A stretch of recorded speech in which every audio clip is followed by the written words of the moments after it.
പ്രേക്ഷകർക്ക് എന്നെ ഇഷ്ടമില്ലാതാവുന്നൊരു കാലം വരാം. അപ്പോൾ പ്രേക്ഷകരില്ലെങ്കിൽ പിന്നെ ഞാൻ അഭിനയിച്ചിട്ട് കാര്യമില്ല.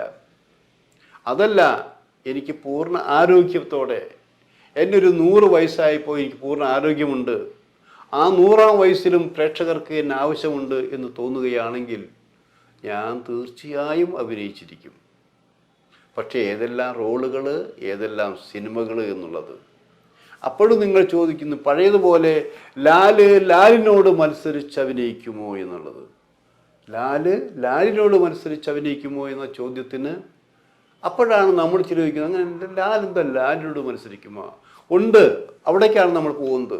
ഈ നാടൻ വേഷങ്ങളും കുടുംബ വേഷങ്ങളും കുടുംബ ചിത്രങ്ങളുമെല്ലാം അഭിനയിച്ചു കൊണ്ടിരുന്ന അവസരത്തിലും ലാല് അതിമാനുഷികമായ കഥാപാത്രങ്ങളെ അവതരിപ്പിച്ചിട്ടുണ്ട്.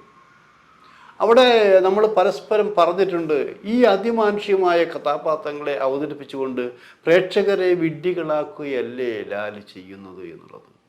അന്ന് ലാല് പറഞ്ഞത്, ഞാനല്ല ഉണ്ടാക്കുന്നത്, എഴുത്തുകാരാണ്. എഴുത്തുകാരും സംവിധായകരും ചേർന്നാണ് എന്നെ അതിമാനുഷികനാക്കും സാധാരണക്കാരനാക്കുന്നത്. ആ ചോദ്യം അവരോട് എന്നുള്ളത്.